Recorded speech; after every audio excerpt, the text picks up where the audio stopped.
Meus queridos filhos e filhas do Brasil, meu coração se enche de ternura ao dirigir-me a vocês hoje. Desejo compartilhar algo que guardei em silêncio por muito tempo. Algo que talvez os ajude a compreender que antes de ser Papa, sou um homem, como vocês, com medos, dúvidas e momentos de profunda solidão. Preciso contar-lhes algo que nunca disse publicamente. Houve uma noite, antes da minha eleição como sucessor de Pedro, em que desejei fugir. Sim, fugir literalmente, preparar uma pequena mala, sair pela porta lateral do Vaticano e desaparecer nas ruas de Roma. A solidão do coração me oprimia e a igreja me parecia tão grande, enquanto eu me sentia tão pequeno. Era uma noite de inverno em Roma. O vento frio parecia refletir o gelo que sentia na alma. Nos corredores silenciosos, caminhava sem rumo, carregando o peso das expectativas que via nos olhos de todos. Os cardeais falavam sobre o meu nome nos corredores. Ouvi sussurros, percebi olhares e a cada dia que passava, sentia que o cálice poderia não passar de mim. Como eu poderia, com minhas limitações, meus erros, minhas fragilidades humanas, carregar o peso de uma responsabilidade tão imensa? Como poderia ser guia para mais de 1 bilhão de almas, quando muitas vezes eu mesmo me sentia perdido em minhas próprias dúvidas? Como poderia ser a voz de Cristo no mundo, quando em tantos momentos eu mesmo lutava para ouvir sua voz dentro de mim? Naquela madrugada silenciosa, voltei para o meu quarto simples. Olhei pela janela para as luzes de Roma, cidade eterna que viu passar tantos séculos, tantos santos e pecadores, tantas histórias de glória e queda. Pensei em Pedro, um simples pescador que também se sentiu pequeno demais para a missão. Pensei em todos os papas que me precederam, homens de carne e osso como eu, que certamente conheceram noites como a que eu estava vivendo. Ajoelhei-me, com as mãos vazias e lágrimas nos olhos. Não havia ninguém para me ver, ninguém para me ouvir, só eu e Deus naquele espaço sagrado de completa vulnerabilidade. E foi lá, no mais profundo da minha fragilidade, que encontrei a verdade mais libertadora. Não precisava fingir ser forte diante de Deus. Não pedi poder. Não pedi clareza para o futuro. Não pedi sabedoria para governar a igreja. Pedi apenas uma coisa. A única coisa que realmente importava naquele momento, que Deus não me deixasse sozinho com o medo. Meus queridos brasileiros, vocês que conhecem tão bem o que é enfrentar noites escuras, noites de incerteza econômica, noites de violência nas comunidades, noites de preocupação com os filhos, noites de dor física ou emocional. Vocês sabem que há momentos em que as palavras elaboradas desaparecem e resta apenas o grito sincero do coração.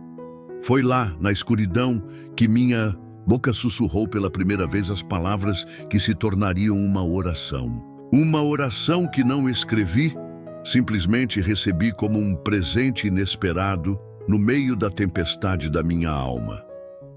Não foi resultado de estudos teológicos, não foi inspirada em tratados espirituais complexos.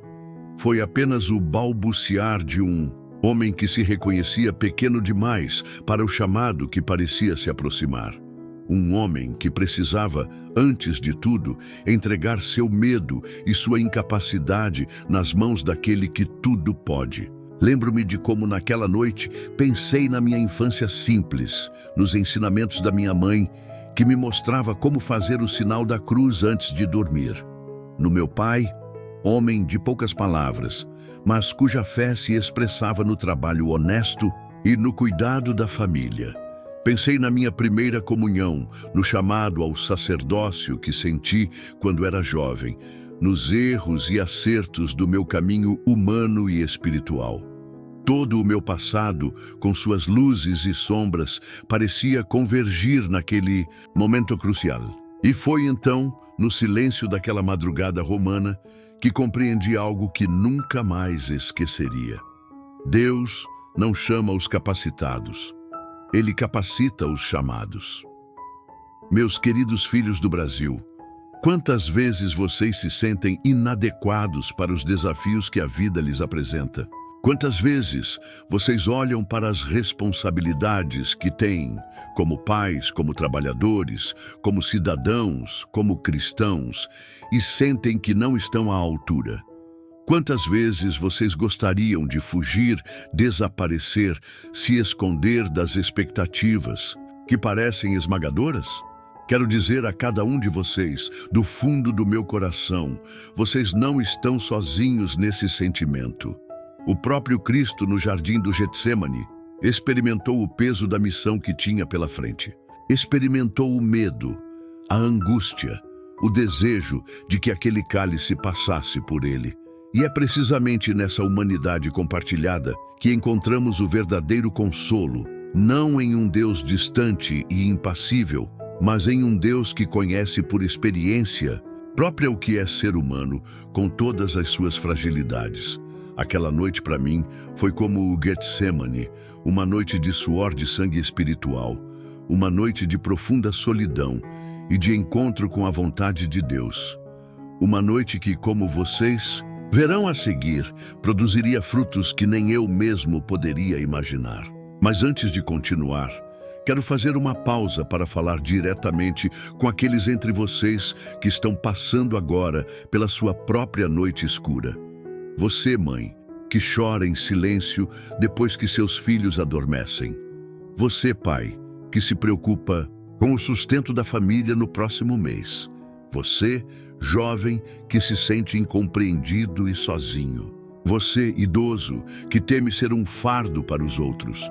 Você, doente, que luta contra a dor sem ver perspectiva de alívio. A você eu quero dizer, esta noite também passará. A escuridão, por mais densa que seja, não é eterna.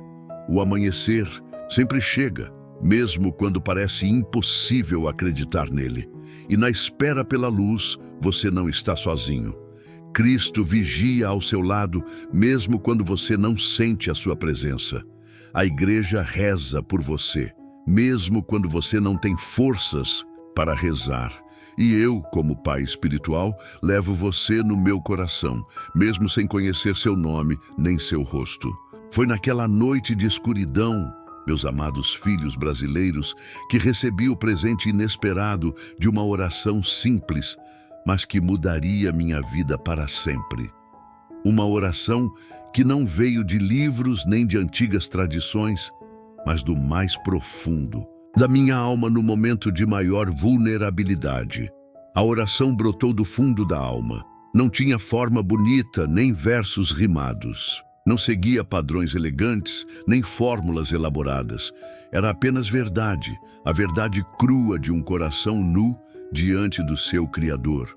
Como Davi em seus salmos mais sinceros, como Jó em seu momento de maior angústia, como o próprio Cristo em Getsêmani, eu disse: Senhor, se tu me conheces, fica comigo. Se tu me amas, usa-me. E se eu falhar, que minha fraqueza seja caminho para a tua misericórdia.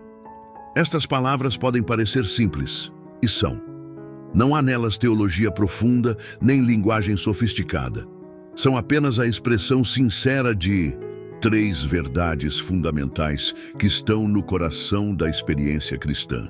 O nosso anseio pela presença de Deus, a nossa disponibilidade para ser instrumentos nas suas mãos e a nossa confiança na sua misericórdia diante das nossas inevitáveis quedas. Senhor, se tu me conheces, fica comigo. Esta primeira parte reconhece algo maravilhoso. Deus nos conhece melhor do que nós mesmos. Ele conhece nossas forças e fraquezas, nossas grandezas e misérias, nossos sonhos e medos mais secretos. E mesmo assim, ou talvez precisamente por isso, desejamos a sua presença. Não lhe pedimos que nos torne perfeitos antes de habitar conosco. Pedimos que habite conosco em nossa imperfeição. Que a sua presença ilumine a nossa escuridão. Que o seu amor transforme o nosso medo em confiança. Se tu me amas, usa-me. Aqui está o coração da vocação cristã. Sabemos que somos amados não porque o merecemos, mas porque o amor é a essência de Deus. E esse amor não é passivo, não é estático, é dinâmico, criativo, transbordante. O amor divino sempre nos envia em missão. O mesmo Deus que diz, "Tu és meu filho amado", também diz, "Vai e faz discípulos". Ser instrumento nas mãos de Deus não é um fardo pesado, mas o cumprimento mais pleno da nossa humanidade. Para isso fomos criados, para ser canais do amor divino no mundo. E se eu falhar, que a minha fraqueza seja caminho para a tua misericórdia. Esta terceira parte reconhece uma verdade inevitável. Falharemos não uma vez, mas muitas vezes, não por acidente, mas pela fraqueza inerente à nossa condição humana. No entanto, mesmo as nossas falhas têm um propósito no plano divino. É precisamente através das nossas fraturas que a luz da misericórdia brilha mais intensamente. É nas cicatrizes das nossas quedas que o toque curador de Cristo se torna mais palpável. Repeti essas palavras incessantemente, como um mantra sagrado, como um ritmo que acompanhava os batimentos do meu coração assustado. E à medida que as repetia, algo mudava dentro de mim. O medo se transformava em mansidão e a dúvida dava lugar à entrega. Não foi uma transformação instantânea, como um interruptor que se acende. Foi mais como o amanhecer, uma luz que surge gradualmente, quase imperceptível no início, mas que eventualmente dissipa todas as sombras. Meus queridos filhos brasileiros, vocês que têm uma fé tão viva, tão expressiva, tão calorosa, compreendem bem o que estou dizendo. A fé não elimina os desafios da vida, não apaga magicamente os problemas, não nos torna imunes ao sofrimento.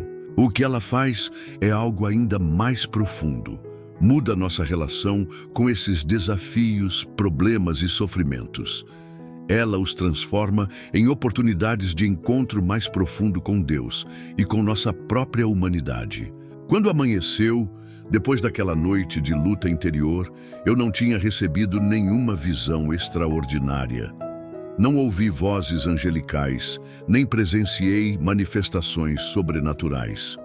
Quando olhei pela janela, Roma continuava lá, com seu trânsito caótico, seus turistas, sua rotina secular que se repete há milênios. Não havia resposta visível para minhas perguntas angustiadas. Continuava sem saber o que o futuro me reservava, se seria escolhido para o cargo que tanto temia, se teria forças para carregar esse peso se fosse chamado. Mas havia paz, uma paz diferente de tudo o que havia experimentado. Não a paz superficial, da ausência de problemas, mas a paz profunda que flui da confiança. Uma paz que transcende a compreensão, como diz São Paulo. Uma paz que não vem de ter todas as respostas, mas da certeza de que, seja qual for o caminho, não o percorreremos sozinhos. Então compreende, a oração mais poderosa não é a mais longa, não é a que usa palavras eloquentes, não é a que segue fórmulas antigas ou tradições veneráveis. A oração mais poderosa é a mais sincera. É aquela que nasce da verdade, do coração, que expressa nossa realidade sem máscaras, que se abre a Deus tal como somos, nem mais nem menos. Essa descoberta foi para mim uma libertação extraordinária. Durante anos de formação teológica e vida sacerdotal, eu havia aprendido e ensinado tantas formas de oração.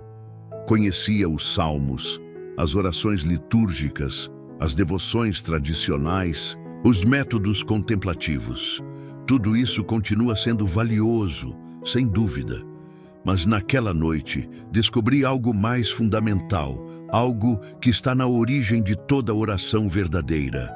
A simplicidade de um coração que se reconhece pequeno diante de Deus e precisamente por isso capaz de receber a sua graça. Meus queridos brasileiros, vocês que têm uma espiritualidade tão rica, tão cheia de cores, música, emoção e expressividade, vocês sabem intuitivamente o que me levou décadas para aprender.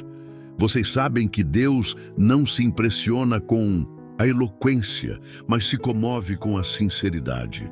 Ele não exige perfeição, mas anseia pela verdade. Ele não quer atuações impecáveis, mas corações contritos e quebrantados. Esta é uma das razões pelas quais sempre admirei a fé brasileira. Em suas novenas, procissões, romarias, festas de santos, devoções populares, vejo a expressão autêntica de corações que se abrem a Deus sem reservas, que sabem chorar e rir diante do Senhor, que não têm medo de mostrar emoção, de expressar a totalidade da experiência humana em sua relação com o divino. Aquela simples oração que recebi naquela noite não era só para mim. Seria, como logo descobriria, um presente que eu deveria compartilhar. Um presente que encontraria eco em tantos corações ao redor do mundo, especialmente no coração caloroso do povo brasileiro. Algum tempo depois, em uma missa simples, compartilhei essa oração com um grupo de jovens angustiados. Não foi uma decisão planejada, não fazia parte de um sermão preparado com antecedência. Foi apenas um impulso do coração, um desejo de oferecer a eles o mesmo consolo que eu havia encontrado naquelas palavras simples. Eram jovens de uma paróquia em uma área marcada pela violência, pelo tráfico de drogas, pela falta de oportunidades. Jovens que sabiam bem o que é viver com medo, o que é se sentir muito pequeno diante de desafios gigantescos. O que é duvidar se Deus realmente se importa com seu sofrimento diário. Quando compartilhei com eles a oração que brotou em minha noite de angústia, não esperava nenhuma reação extraordinária. Foi uma surpresa ver como aquelas palavras simples ressoaram profundamente, como se tocassem uma corda universal da experiência humana. Vi lágrimas em muitos olhos. Vi expressões de reconhecimento, como se aquelas palavras articulassem algo que eles sempre souberam, mas nunca tinham conseguido expressar. E então começaram a chegar os testemunhos, como ondas que se propagam quando uma pedra cai na água. Aquela simples oração começou a tocar vida após vida, coração após coração. Uma mãe escreveu dizendo que rezou com essas palavras no velório de seu filho. Seu filho adolescente, vítima da violência urbana, havia sido assassinado durante um assalto. No momento mais sombrio de sua vida, quando nenhuma palavra de consolo parecia fazer sentido, ela encontrou nessa oração um fio de conexão com Deus. Não uma explicação para sua dor insuportável, mas um caminho para atravessá-la sem perder completamente a fé. Se você me conhece, fique comigo. Esse pedido de presença, quando parecia não haver mais nada, foi sua tábua de salvação. Um prisioneiro disse que a repetiu antes de tentar tirar a própria vida. E desistiu. Depois de anos cumprindo pena, abandonado pela família, sem esperança de reconstruir sua vida mesmo depois de sair da prisão, ele havia decidido que a morte era a única saída.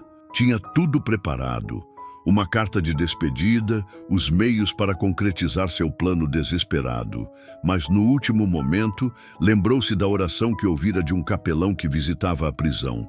Começou a repeti-la, sem realmente esperar que algo mudasse. E se eu falhar, que minha fraqueza seja caminho para a tua misericórdia. Essa frase o tocou profundamente. Pela primeira vez, viu suas falhas não como uma condenação final, mas como uma possibilidade de recomeçar graças à misericórdia divina. E escolheu viver. Uma mulher no sertão rezou isso ao lado de uma panela vazia e naquele mesmo dia recebeu uma visita inesperada com alimentos. Depois de dias sem ter o que dar de comer aos filhos, em meio a uma das piores secas que assolou o Nordeste brasileiro, ela se ajoelhou diante de um pequeno altar improvisado em sua humilde casa. Não tinha forças nem para formular um pedido elaborado. Apenas repetia, com lágrimas nos olhos, aquela oração que havia aprendido com uma vizinha. Horas depois, Alguém bateu à sua porta. Uma equipe de voluntários de um projeto social que distribuía cestas básicas nas áreas mais afetadas pela seca. Coincidência? Talvez. Ou talvez um lembrete de que Deus age de maneiras misteriosas, frequentemente através das mãos e dos corações de outras pessoas. Não conto essas histórias para glorificar uma frase, como se houvesse algum poder mágico nas próprias palavras. A oração não é um encantamento, não é uma fórmula que automaticamente obriga Deus a agir de acordo com nossos desejos. É uma expressão de relacionamento, um canal de comunicação entre criaturas limitadas e seu Criador infinito. Conto essas histórias para lembrar que Deus escuta quando falamos com o coração nu, sem pretensões, sem máscaras, sem necessidade de impressionar com eloquência ou piedade. Deus se alegra mais com nossa sinceridade do que com nossa suposta perfeição. Ele prefere a verdade balbuciante à mentira bem articulada. Hoje, milhares de fiéis rezam essas palavras todos os dias. Não porque eu seja o Papa, não porque haja uma indulgência especial ligada a elas, não porque tenham sido oficialmente aprovadas pelas autoridades eclesiásticas. Rezam porque são humanos e precisam ser ouvidos em sua vulnerabilidade, porque reconhecem nessas palavras simples sua própria luta, sua própria busca, seu próprio anseio por uma presença que não abandona, por um propósito que transcende suas limitações, por uma misericórdia que transforma até mesmo seus fracassos em caminhos de graça. Esta é uma das características mais belas da fé católica, sua capacidade de falar simultaneamente ao universal e ao particular. Aquela oração, nascida da minha experiência pessoal única, encontrou eco nos corações de pessoas que vivem realidades completamente diferentes. Da mãe em luto ao prisioneiro desesperado, da mulher faminta no sertão à jovem lutando contra a depressão em uma grande metrópole. Porque apesar de todas as nossas diferenças circunstanciais, compartilhamos a mesma condição humana fundamental, os mesmos anseios básicos de presença, propósito e perdão. Meus amados filhos e filhas do Brasil, sei que muitos de vocês estão atualmente atravessando suas próprias noites escuras. Seu país, abençoado por Deus com tanta beleza natural, diversidade cultural e potencial humano, também enfrenta grandes desafios. Muitos de vocês lutam contra a pobreza, a violência, a corrupção, a injustiça e a desigualdade. Muitos temem o futuro, preocupam-se com seus filhos, sentem incerteza sobre como prover o sustento. Sei também que, como igreja, enfrentamos nossos próprios desafios. Em um mundo cada vez mais secularizado, onde as vozes contrárias ao Evangelho parecem muitas vezes mais fortes e influentes, pode ser difícil manter viva a chama da fé. Podem surgir dúvidas, questionamentos, momentos de desânimo espiritual. Nesses momentos, convido-os a voltar à simplicidade, à essência da relação com Deus, que não está em estruturas complexas, em fórmulas elaboradas, em manifestações espetaculares, mas no encontro sincero de um coração humano com o coração divino que o criou, o conhece e o ama incondicionalmente. Hoje, meus filhos, quero que repitam comigo, não como uma recitação automática, não como mais uma entre tantas orações que dizemos por costume, não com os lábios distraídos enquanto a mente vagueia em mil direções, mas com a alma, em silêncio, em verdadeira sintonia com o profundo significado de cada palavra. Senhor, se tu me conheces, fica comigo.